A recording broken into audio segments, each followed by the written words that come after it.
لا حول ولا قوة إلا بالله العلي العظيم. أعوذ بالله من الشيطان الرجيم. بسم الله الرحمن الرحيم.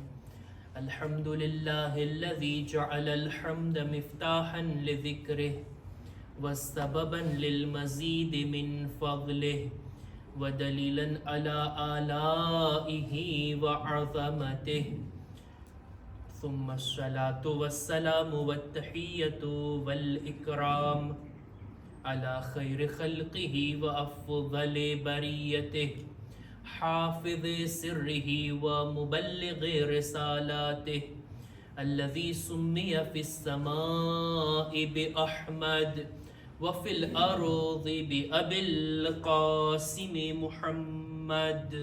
اللهم صل على محمد وآل محمد وعلى أهل بيته الطيبين الطاهرين المعصومين المظلومين ولعنة الله على أعدائهم أجمعين. أما بعد فقد قال الله سبحانه وتعالى في كتابه الكريم. بسم الله الرحمن الرحيم. هل يستوي الذين يعلمون والذين لا يعلمون. صلوات بر محمد و آل محمد.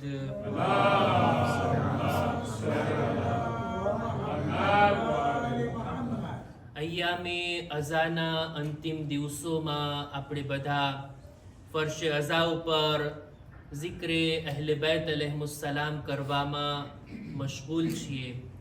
આ વર્ષના અય્યામે અઝા એટલે કે માહે મુહર્રમ, સફર અને રબિયુલ અવ્વલ મહિનાના 8 દિવસો.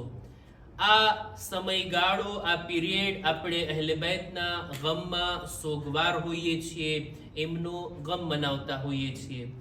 હવે આ અંતિમ દિવસો છે કે જેની અંદર આ રબિયુલ અવ્વલ મહિનાના શરૂઆતના દિવસો કે જેમાં અનેક મુનાસિબતો છે. એક એક મુનાસિબત ઉપર ચર્ચા થઈ શકે.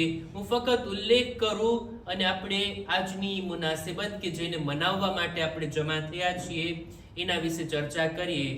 પહેલી રબિયુલ અવ્વલ રસૂલ ખુદાની હિજરતની તારીખ છે કે આ તારીખની અંદર રસૂલે ખુદા મક્કા છોડી અને મદીના તરફ રવાના થયા. એ જ રાતમાં કે જ્યારે રસૂલે ખુદાએ હિજરત ફરમાવી, રસૂલના બિસ્તર ઉપર અમીરુલ મુમિનીન હઝરત અલી ઇબ્ન અબી તાલિબ અલૈહિસ્સલામ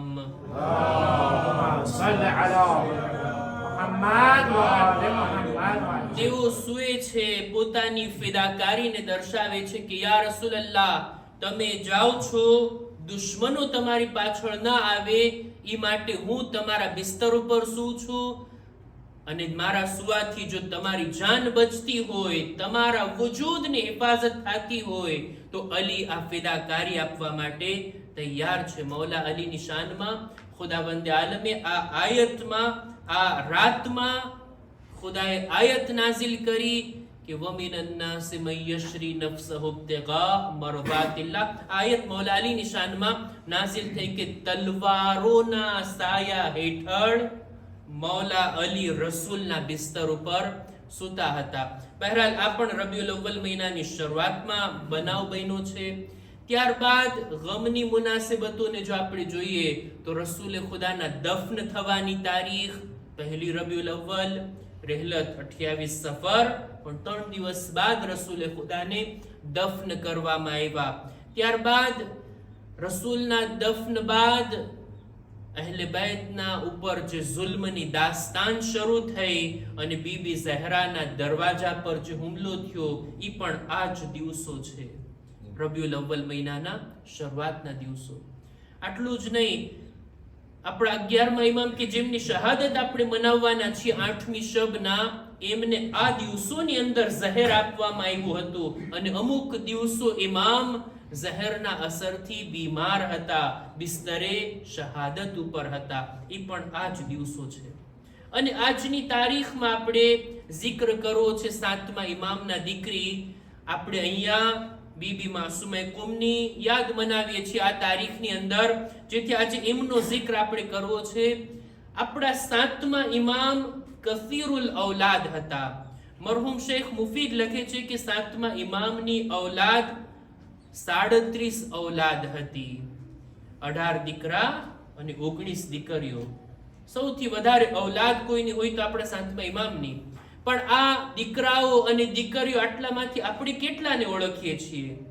દીકરાઓની અંદર આપણા 8મા ઇમામ ઇમામે અલી રઝા અલૈહિસ સલામ. اللهم صل على محمد અને દીકરીઓના સિલસિલામાં એમની બહેન 8મા ઇમામની બહેન બીબી માસુમે કુમ કે જેમનો જિક્ર આજે આપણે કરવાનો છે.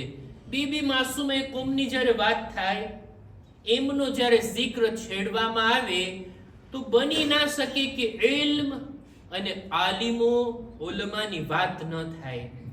કારણ કે ઇલ્મનું મરકઝ અત્યારે જ્યાં આપણને દેખાય છે દુનિયાની અંદર આલમે તશય્યુમાં, તો ઈ યા તો નજફ છે યા કુમ છે, યા મૌલા અલીના દરબારમાં અથવા તો બીબી માસુમે કુમના જવારમાં આપણને ઉલમા, મરાજે કેરામ, ઇલ્મી વાતો અને ઇલ્મી નૂર જે આપણે અત્યારે મહેસૂસ કરી રહ્યા છીએ દુનિયામાં, એ આ બે જગ્યા ઉપરથી છે. બીબી માસુમે કુમના હરમમાં તમે જુઓ કેટલા ઉલમાની સાથોસાથ આપણને ઝિયારત થાય. ઝિયારત એટલે જીવતા પણ અને ગુજરી ગયેલા બધા ઉલમાથી મુલાકાત કરવી હોય તો તે બીબી માસુમે કુમના હરમમાં ઝિયારત માટે જ્યારે આપણે જોઈએ કેટલા બુઝુર્ગ ઉલમા દફન છે બીબી માસુમે કુમના હરમમાં. કેટલા ઉલમા આવતા હોય છે બીબીની ઝિયારત માટે. એ જગ્યા ઉપર આપણને આ ઉલમાથી મુલાકાત થાય.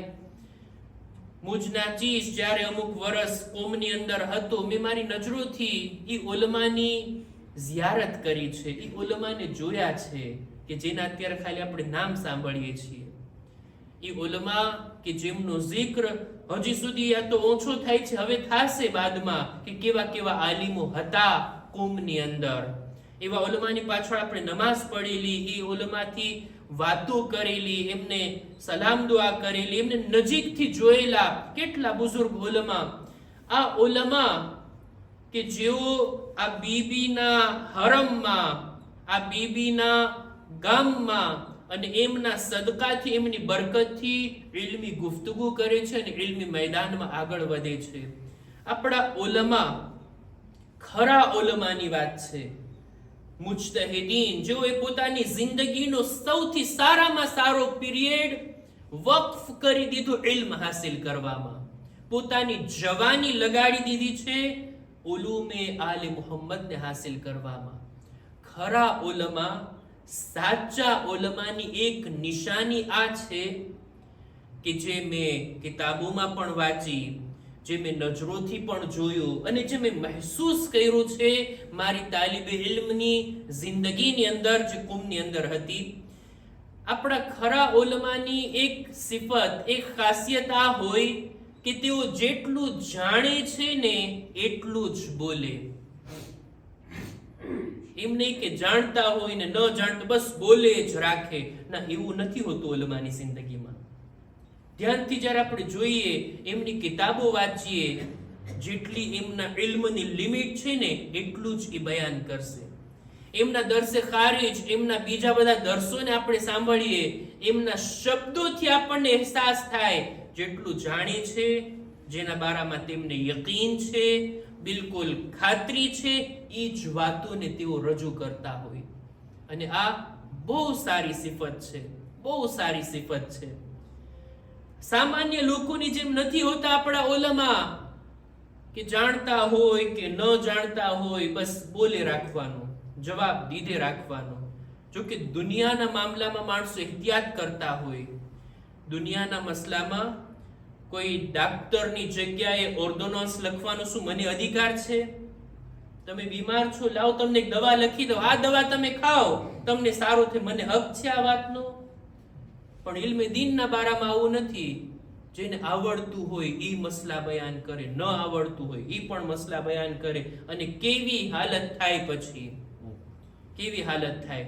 આપણા સાચા ઉલમાની નિશાની એક આ છે કે એમને જો ન ખબર હોય ને, કોઈ ઇલ્મી વાત નથી જાણતા, તો તેઓ મૌલા અલી અમીરુલ મુમિનીન હઝરત અલી ઇબ્ન અબી તાલિબ અલૈહિસ્સલામ. اللهم صل على محمد وعلى એમના આ કૌલને ધ્યાનમાં રાખી અને આ રીતનો જવાબ આપે. મૌલા અલી નહજુલ બલાગામાં ફરમાવે છે હિકમત નંબર 85 માં કે મન તરકા કૌલ લા અદરી ઉસીબત મકાલતિલુહ. જે કોઈ પણ પોતાની વાતચીત દરમિયાન આ જુમલાને બોલવાનું મૂકી દે, આ જુમલો બોલવાથી પોતાને રોકી દે. કયો જુમલો? કે હું નથી જાણતો, લા અદરી, જો સેપા. આ કહેવાનું જો છોડી દે ને તો જાણે એમ કે એ પોતાને મક્તલમાં પહોંચાડી દીધો છે, પોતાને મરવા માટે આગળ વધારી દીધો છે. ઇન્સાનને જોઈએ કે જે જાણે એ બોલે, નથી જાણતો તો મૌલા અલી કહે છે કહી દો હું નથી જાણતો. એમાં શરમની વાત શું છે? શરમની વાત શું છે? બહેતર છે કે ઇન્સાન કહી દે હું નથી જાણતો, ગલત જવાબ આપવા કરતા. એક મસલો આપણને ખબર ના હોય, સામેવાળાને આપણે કહી દીધા, હવે એના ઉપર અમલ કરશે યા જે પણ ગલત અમલ કરશે, એ બધાનો જવાબદાર કોણ? કોની આ જવાબદારી આવે છે? ખરેખર વિચારવા જેવી બાબત છે. રસૂલે ખુદા સલ્લલ્લાહુ અલૈહિ વસલ્લમ ફરમાવે છે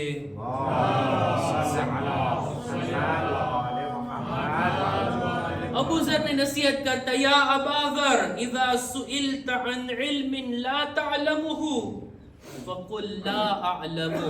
એ અબુ ઝર, જ્યારે પણ તારાથી પૂછવામાં આવે કોઈ એવી વાત કે જેની તને જાણ નથી તો તું કહી દે હું નથી જાણતો, જેથી તું બચી જાઈસ આ દુનિયાના જે કઈ ગલત જવાબના અસર છે એનાથી અને આખિરતમાં અલ્લાહના અઝાબથી તું નજાત પામી જાઈસ. ગલત જવાબ આપવું એટલી મોટી બુરી વાત છે કે એના જે કંઈ પણ અસર હોય, જે કંઈ પણ અસર પડશે દુનિયામાં એની જવાબદારી છે અને આખિરતમાં તો અઝાબ છે જ.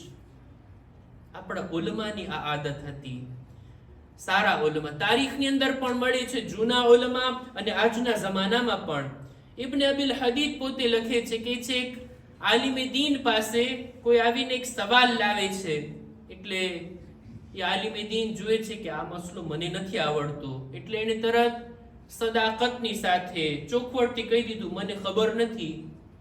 એટલે સામેવાળો ગુસ્સે થઈ ગયો, કે છે હુકુમત તરફથી તમને હક મળે છે, આટલો તમને પગાર મળે છે, તોય તમે એમ કહો છો કે નથી આવડતું. એટલે આ આલિમે દીન જવાબમાં કહે છે કે મને લોકોના ઇલ્મી સવાલોના જવાબ આપવા બદલ મને જે કંઈ હુકુક મળે છે, જે કંઈ મને પગાર મળે છે એ એનું મળે છે કે જે જાણું છું એ એને કહું. જેટલું જાણું છું એનું મળે છે, નથી જાણતો એનું જો મને આપવામાં આવે તો આખો ખજાનો મને આપવો જોઈએ. કારણ કે ઇન્સાન જેટલું જાણે છે એ ઓછું છે, જે નથી જાણતો એ વધારે છે. આ કોઈ ભ્રમમાં રહી જાય, કોઈ એમ વિચારમાં રહી જાય કે મને બધું આવડે છે, મારાથી જે કંઈ પૂછવામાં આવશે હું સવાલનો જવાબ આપીશ, તો આ એનું ગુમાન છે, આ એનું ભ્રમ છે. ના, દુનિયામાં અત્યારે કોઈ ઇન્સાન એવો દાવો નથી કરતો બધું ઇલ્મ મારી પાસે છે, દીની દુનિયાવી બધી વાતોને હું જાણું છું. કોઈ એવો દાવો નથી કરી શકતો.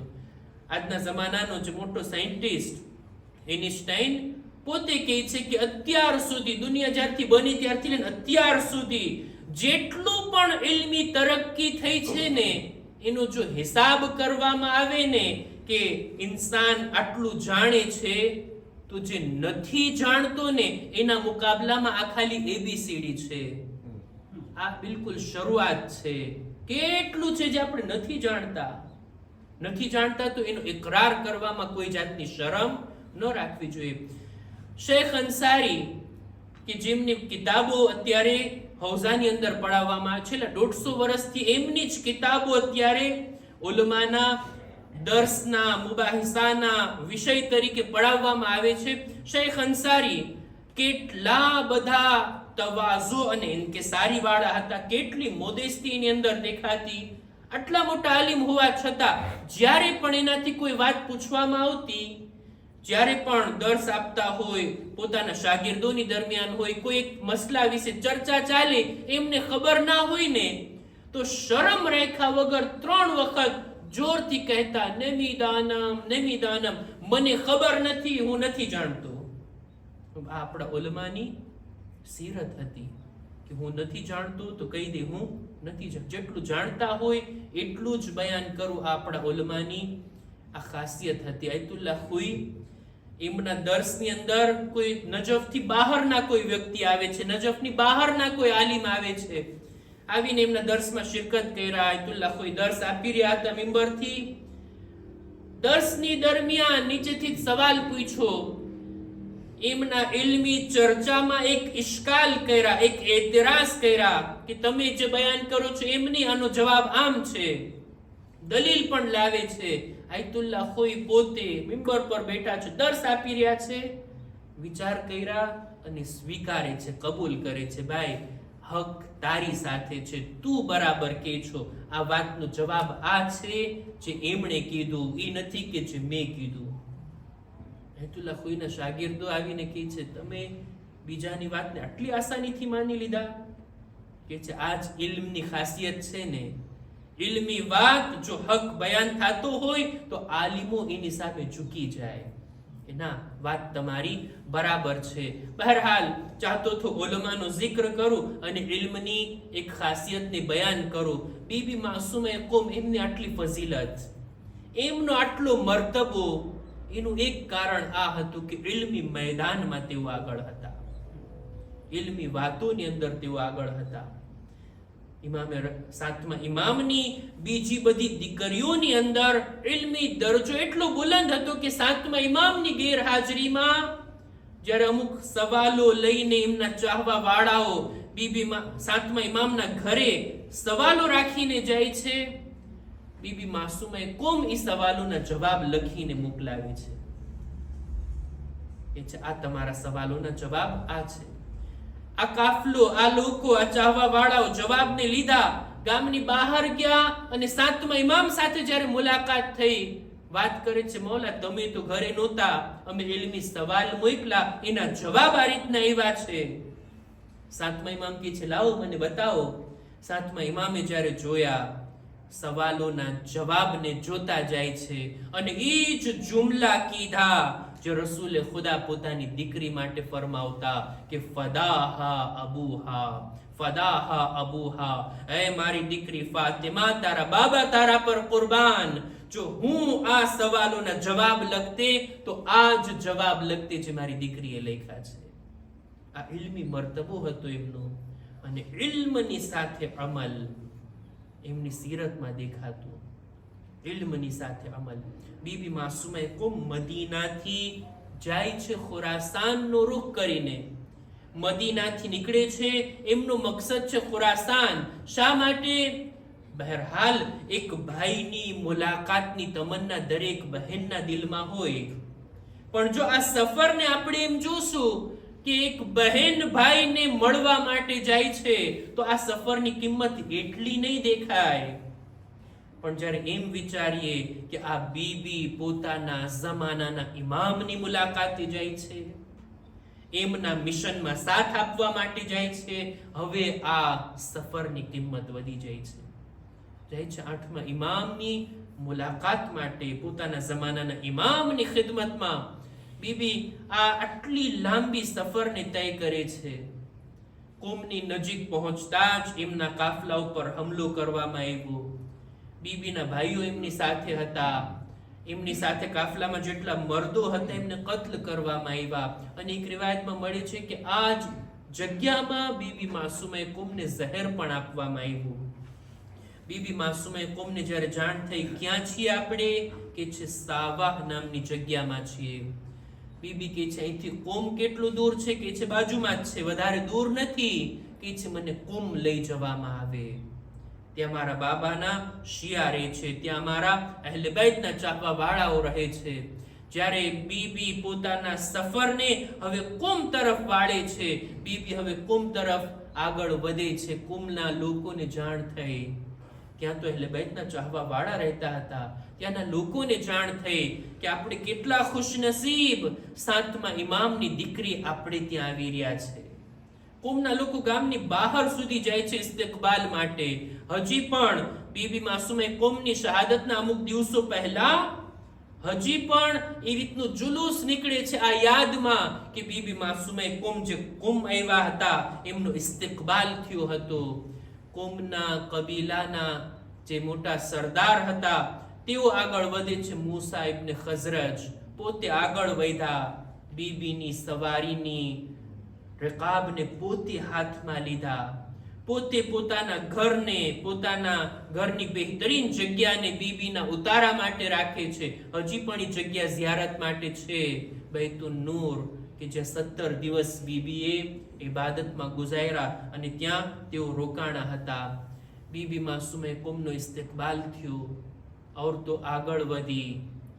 બીબી માસુમે કુમને ઇજ્જત ઓ એહતરામથી કુમમાં લાવવામાં આવ્યા. બીબીને સૌથી પહેલા તો પુરસો પેશ કરવામાં આવ્યો. તમારા ભાઈઓને કત્લ કરવામાં આવ્યા, તમારા કાફલા ઉપર હમલો કરવામાં આવ્યો, તમને તસ્લીયત પેશ કરીએ છીએ. અને બીબીને ઇજ્જત ઓ એહતરામની સાથે બૈતુન નૂરમાં આ જગ્યા ઉપર રોકવામાં આવ્યા. હું અર્જ કરીશ, એ બીબી માસુમે કોમ, તમે કેટલા ખુશનસીબ. પહેલી વાર અજાયણા ગામમાં તમે કદમ રાખ્યા. કેવો તમારો ઇસ્તિકબાલ થયો. લોકોએ તમને પુરસો આપ્યા, ઇજ્જત ઓ એહતરામની સાથે તમારી સવારીને આગળ લઈ ગયા અને તમારા રોકાવાની જગ્યાને મુહૈયા કરી. હા, એક ઇમામના દીકરી આપણને તારીખમાં દેખાય છે, जो पहली बार शामनी सरजमीन पर कदम राखे छे. आ पण इमामना दीकरी छे, पण हाय मुसीबत तो तमे जुओ. एवी हालतमां ज़ैनबने शाम लाववामां आव्या કે સર પર રેદા નથી, ખાલી ઊંટની પુષ્ટ પર સવાર કરવામાં આવ્યા. હાથ ગરદન સાથે બંધાયેલા છે, કોઈ પુરુષો નથી આપતા, શિમરના તાઝિયાના હોય છે. લોકો આવે છે પણ ઇસ્તિકબાલ માટે નહીં, તમાશો જોવા માટે આવે છે. એ બીબી માસુમે કોમ, તમને રહેવા માટે શાનદાર હુજરો આપવામાં આવ્યો. હાય ઝૈનબને એવા કૈદખાનામાં રોકવામાં આવ્યા કે જ્યાં છત ના હતી, દિવસની ગરમીમાં અને રાતની ઠંડીથી અમાનમાં ન હતા. આ અઝીઝો બીબી ઝૈનબની આ મુસીબત, જેને ચોથાઈમાં હરગીઝ ભૂલાવી નથી सकता. જ્યારે પણ પૂછવામાં આવતું, મૌલા સૌથી વધારે મુસીબત ક્યાં પડી, ઇમામ 3 વખત જવાબમાં કહેતા, અશામ અશામ અશામ. હાય શામની મુસીબતને હું કેવી રીતના ભૂલી શકું. શામના દરબાર અને શામના બાજાર, મારી મા બહેનો ખુલે સર, તમાશાહીઓના મજમામાં. ألا لعنة الله على القوم الظالمين وسيعلم الذين ظلموا أي منقلب ينقلبون. إنا لله وإنا إليه راجعون. ماتم حسين يا حسين.